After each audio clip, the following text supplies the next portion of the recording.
سب سے پہلے میں عارف اقبال آپ تمام ٹیچرز کو آج کے مبارک دن یعنی ٹیچرز ڈے کے موقع پر مبارکباد پیش کرتا ہوں اور آپ کی سلامتی کی دعائیں کرتا ہوں۔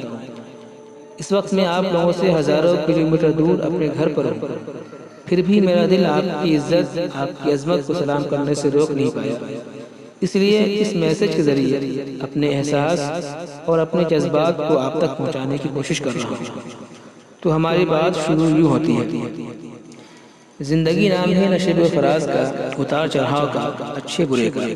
ہماری زندگی میں اچھے دن بھی آتے ہیں اور برے دن بھی آتے ہیں۔ کبھی کبھی ہمارے آس پاس اندھیرا اتنا زیادہ بڑھ جاتا ہے کہ ایسا لگتا ہے کہ شاید اب صبح کا منہ دیکھنا نصیب نہ ہو، لیکن ایسے میں ایک جگنو بھی نظر آ جائے تو پھر سے امیدیں بن جاتی ہیں۔ یہ جگنو اور یہ امیدیں ہمارے ٹیچرز یعنی آپ ہیں۔ ہم جب بھی خود کو کالے اندھیرے میں پاتے ہیں تو ہماری یہ ٹیچرز جگنو کی طرح نظر آتے ہیں، جو ہمیں جینے اور کوشش کرنے کا حوصلہ دیتے ہیں۔ دنیا میں کوئی ایسی جگہ نہیں جہاں ٹیچرز کی اہمیت اور عزت نہ ہو۔ کسی بھی انسان کی کامیابی کے پیچھے ایک اچھے ٹیچر کا ہاتھ ہوتا ہے۔ خوش قسمت ہوتے ہیں وہ لوگ جن کی زندگی میں اچھے ٹیچر ہوتے ہیں۔ میں بھی خود کو خوش قسمت سمجھتا ہوں کہ ہماری زندگی میں بہت سے اچھے اور ایک ماں باپ کی طرح شفیق اور مہربان ٹیچر آئے، جو اس سفید اور بے رنگ سے زندگی میں رنگ بھر کر چلے گئے۔ آج میں جو کچھ بھی ہوں، لکھنے پڑھنے کی ٹوٹی پھوٹی جو بھی صلاحیتیں ہیں، وہ ان ٹیچرز کے پیر کے جوتیوں کے صدقے ہیں۔ الفلاح یونیورسٹی کے جتنے بھی ہمارے ٹیچرز ہیں، یہ سب ہمارے دل کی دھڑکن ہیں، دل کے سکون ہیں، جنہیں دیکھ کر دل کو ایک روحانی خوشی ہوتی ہے۔ ایک مرتبہ یہ ٹیچرز ہمیں دیکھ کر مسکرا دے تو دل ہمارا باغ باغ ہو اٹھتا ہے۔ ایک مرتبہ ہمارا حوصلہ بڑھا دے تو ہمارا حوصلہ ساتویں آسمان کو چھونے لگتا ہے۔ ایک نظر محبت سے دیکھ لے تو خود کو ان پر نچھاور کرنے کو دل چاہتا ہے، چاہے وہ پریتی میم ہو، فرزانہ میم ہو، زیبا میم ہو، شازیہ میم ہو، سعدیہ میم ہو، مندرہ میم ہو، تسنیم میم ہو، رفعت میم ہو، مظاہر سر ہو یا پھر اشرف سر ہو۔ یہ سب ٹیچرز ہمارے فیوچر، ہمارے مستقبل کو سنوارنے اور بہتر بنانے کے لیے دن رات ایک کیے ہوئے ہیں۔ یہ سب ہم سے پیار بھی کرتے ہیں اور ڈانٹتے بھی ہیں۔ کسی کام میں ہمارا حوصلہ بڑھاتے ہیں تو کسی غلط کام سے روکتے بھی ہیں۔ یہ ہماری غلطیوں کو نظر انداز بھی کرتے ہیں تو ہماری شوخی کو برداشت بھی کرتے ہیں۔ کبھی ہم سے غصہ ہوتے ہیں تو کبھی ہمیں مناتے بھی ہیں۔ گویا ایک ماتا پتا، ایک والدین اور ایک پیرنٹس کے اندر جو باتیں اور خوبیاں ہوتی ہیں، وہ سب ہم یہاں ان کے بیچ رہ کر محسوس کرتے ہیں۔ جو شفقت اور محبت ہمیں اپنے گھروں پہ ملتی ہے، اسے ہم یہاں بھی پاتے ہیں۔ اس لیے یہ سب ہمارے ماں باپ کی طرح ہیں۔ مجھے ان کے بچے کہلانے پر خوشی ہوتی ہے، وہ خوشی جسے لفظوں کے دھاگے میں نہیں باندھ سکتا اور نہ بیان کر سکتا۔ اب کچھ باتیں اپنے ان ٹیچرز کے بارے میں کہنا چاہتا ہوں، جسے ایک سال میں دیکھا اور ان کی خوبیوں سے ہم نے فائدہ اٹھایا۔ یہ ہمارے ایسے ٹیچرز ہیں جن کے لیے یہ چند الفاظ یا چند شبد کافی نہیں، بلکہ ان لوگوں کی پرسنالٹی اور خوبیاں کتنے دروازے ہیں جن پر الگ الگ سے کئی آرٹیکل لکھے جا سکتے ہیں۔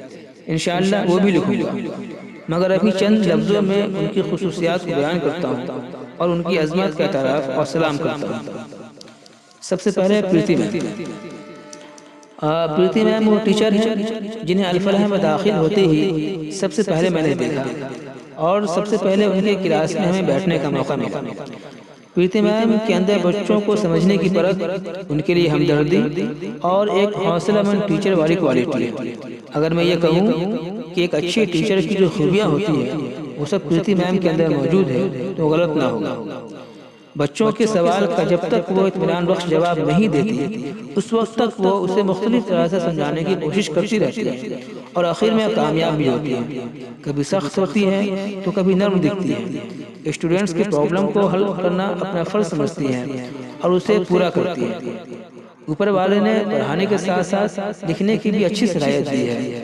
ان کے قلم سے تعلیم کے عنوان پر کئی کتابیں آ چکی ہیں۔ اب فرزانہ میم۔ فرزانہ میم ایک اچھی فکر، بالغ نظر، کشادہ دل اور بچوں کو ہمیشہ موٹیویٹ کرنے والی ٹیچر ہے۔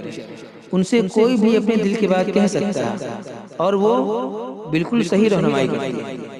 ان کی سب سے بڑی خوبی ان کا مسکراتا ہوا چہرہ ہے کہ کوئی بھی انہیں دیکھ لے تو ویسے ہی آدھا غم بھول جائے۔ سب سے بڑی بات جو ان کے اندر ہے وہ یہ کہ ان کے اندر اعتماد کا جذبہ ہے۔ یہ دوسرے بچوں پر اعتبار کرنا جانتے ہیں اور انہیں موقع دیتی ہیں کہ آپ اپنی صلاحیت اور قابلیت کو پروف کریں۔ یہ ایک بہت ہی پوزیٹیو چیز ہے۔ اگر یہ چیزیں بچوں کے ساتھ ہو تو ان کے اندر ایک کانفیڈنس اور ان کا آتم وشواس بڑھتا ہے۔ آپ کسی بھی آئیڈیا کو ان کے سامنے پیش کریں یا دکھائیں تو آپ کو موقع دیتی ہیں کہ آپ اسے کر کے دکھائیں۔ اگر وہ چیزیں صحیح نہیں بھی ہو رہی ہیں، آپ اچھا نہیں بھی کر رہے ہیں، تو بھی وہ دل شکنی نہیں کرتی بلکہ ان کا حوصلہ ہی بڑھاتی ہے۔ اور بھی بہت سی خوبیاں میم کے اندر، اگر میں شاید اس وقت کہوں تو لمبا ہو جائے۔ اب زیبا میم سے براہ راست تعلق 1 سال کے بعد ہوا ہے۔ مطلب ہمارے فرسٹ ایئر میں ان کی کوئی کلاس نہیں تھی تو ظاہر سی بات ہے ان سے کسی طرح کا کوئی سابقہ بھی نہیں پڑا، مگر سیکنڈ ایئر میں اب تک ہم نے ان کی صرف 1 کلاس کی ہے اور اس 1 کلاس میں ان کی ایک بات مجھے بہت اچھی لگی جو میرے ذہن میں اب تک ہے۔ انہوں نے کہا کہ ہم یہاں آپ کو پڑھانے کے لیے آئے ہیں اور ہماری کوشش ہوگی کہ ہم آپ کو اچھے سے پڑھائیں۔ جو سوالات آپ کریں کوشش کروں گی کہ اس کا جواب آپ کو اچھے ڈھنگ سے اور تشریفی بخش دوں۔ آخر میں انہوں نے ایک بات بہت پیاری کہی تھی، وہ یہ کہ ہم ایسا بالکل بھی نہیں چاہتے ہیں کہ پڑھنے پڑھانے کے درمیان ہمارے اور آپ کے بیچ کوئی فارمیلٹی ہو۔ مطلب یہ کہ اگر کسی بات کو لے کر، کسی بھی چیز کو لے کر اگر ہمارے اور آپ کے بیچ کوئی ایسی بات ہو جائے، کوئی ایسی پرابلم ہو جائے تو اس کا فرسٹریشن میں کہیں اور نہیں نکالوں گا۔ مثال کے طور پر کہ ہم نے آپ کو کلاس کے بیچ کھڑا کر دیا اور کہا کہ اس سوال کا جواب دو۔ اگر میں جانتی ہوں کہ اس سوال کا جواب آپ کو نہیں آتا تو بھی آپ کو میں بے عزت کرنے کے لیے آپ کو لوگوں کے بیچ میں نے کھڑا کر رکھا ہے۔ یا پھر یہ کہ آپ کو کچھ پوچھنا ہو تو آپ کلاس کے بعد ہمارے پاس آتے ہیں، ہم اس سے کہتے ہیں کہ میم اس سوال کا جواب بتائیے، تو میں بہت ہی روڈلی انداز میں کہتی ہوں کہ یہ کیا پوچھنے کا کوئی وقت ہے، آپ نے کلاس میں کیوں نہیں پوچھا؟ اس سے کیا ہوگا کہ کل کو واقعی اگر آپ کو کچھ پوچھنا ہوگا تو آپ کے اندر وہ ہمت نہیں ہوگی۔ سوچیں گے ارے یار میم اتنی روڈلی ہے کہ ان سے کچھ پوچھنا ہی بیکار ہے۔ تو انہوں نے کہا کہ میں ایسا بالکل بھی نہیں کروں گا۔ اب جس وقت چاہیں، جب بھی چاہیں، جس چیز کے لیے چاہیں آپ ہمارے پاس آ سکتے ہیں، ہم سے بات کر سکتے ہیں، ہم سے پوچھ سکتے ہیں، میں ہمیشہ آپ کے لیے اویلیبل ہوں گی۔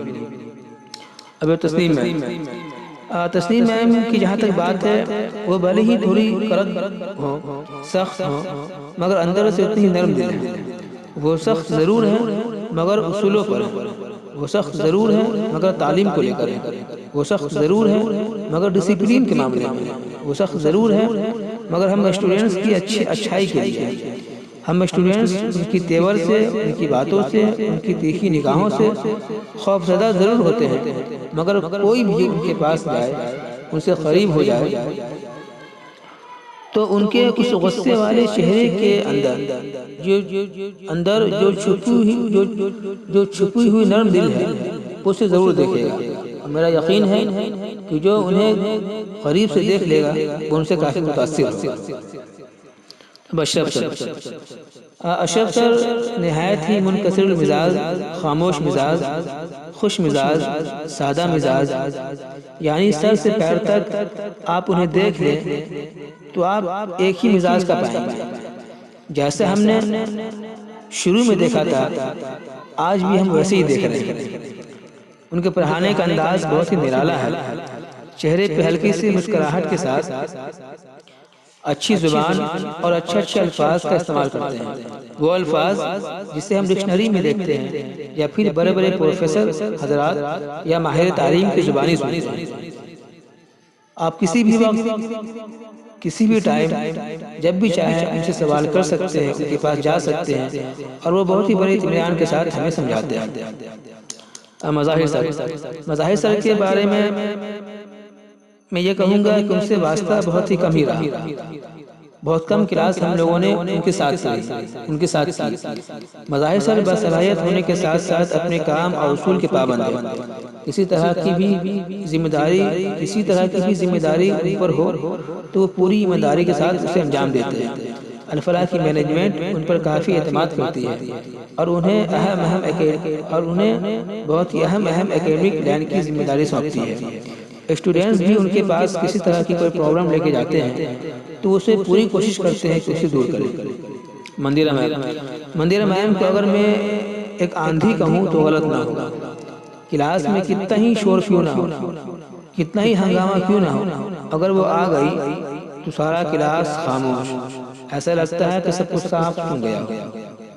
اونچی اور بلند آواز، تیز نگاہ، جوشیلا انداز اور فراٹے دار انگلش ایسی کہ مردہ بھی سنے تو ان کی آواز کی چاشنی سے جاگ جائے۔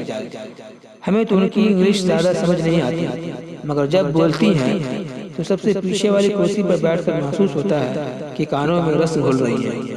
اچھا اور صاف لہجہ ہے، پڑھانے کا انداز تھوڑا خطرناک ہے مگر اپنے سبجیکٹ کو ایمانداری سے پڑھاتی ہے۔ سعدیہ میم بہت ہی خاموش طبیعت کی مالک ہے۔ ان کے چہرے پر ایک سکون ہوتا ہے، نہ بہت زیادہ ہنستی ہے اور نہ بہت زیادہ غصہ ہوتی ہے۔ پڑھانے کا انداز بالکل اطمینان والا ہوتا ہے، کہیں سے کوئی جلد بازی نہیں دیکھتی۔ اسٹوڈنٹ سے باتیں کرتی ہیں، ان کا حال چال پوچھتی ہیں، ان کے پرابلم کو سمجھتی ہیں اور اس کا حل بتاتی ہیں۔ سعدیہ میم بھی اسٹوڈنٹ کو کافی موٹیویٹ کرتی ہے اور اچھی رہنمائی کرتی ہے۔ شازیہ میم سے زیادہ واقفیت ابھی نہیں ہو سکی چونکہ فرسٹ ایئر میں ہم نے ان سے زیادہ کچھ پڑھا نہیں۔ اس بار ان کی کلاس ہمیں ملی ہے، مزاج اور بات کرنے سے اچھی لگی۔ ابھی تک ایک کلاس ہم نے کی ہے۔ شازیہ میم کسی بھی چیز کو سمجھانے کا انداز بہت پیارا ہے۔ اسٹوڈنٹس کو موٹیویٹ اچھی طرح کرتی ہیں۔ اب تک صرف ہم نے یہی محسوس کیا، پھر کبھی شازیہ میم کے بارے میں تفصیل سے بات کروں گا۔ رفعت میم ہماری کلاس ٹیچر نہیں مگر ان کا مقام ایک ٹیچر ہی کی طرح ہے۔ ہم نے جب بھی ان کو دیکھا مسکراتا چہرہ پایا، جب بھی ان سے ملاقات ہوئی خلوص اور محبت ہمیں ملی۔ جتنی سادہ مزاج دکھتی ہے اتنا ہی سادہ مزاج ان کا دل ہے۔ اسٹوڈنٹ سے ہمدردی رکھتی ہیں، ان کی کتابوں کی ضرورت کا خیال کرتی ہیں۔ بس یہ چند باتیں جو ہم نے محسوس کی اپنے ان ٹیچرز کے بارے میں، اسے آپ پارٹ 1 کہہ سکتے ہیں۔ پارٹ 2 کا آپ کو تھوڑا انتظار کرنا ہوگا۔ تب تک آپ تمام ٹیچرز کو آج کا دن مبارک ہو۔ ہم آپ کی لمبی عمر اور اچھی صحت کی دعا کرتے ہیں۔ آپ ہمیشہ اسی پیار و محبت کے ساتھ ہمیں پڑھاتے رہیں، علم سکھاتے رہیں، اچھی تربیت کرتے رہیں تاکہ آگے چل کر ہم آپ کا نام روشن کر سکیں اور آپ کو ہم جیسے شاگردوں پر فخر ہو۔ شکریہ۔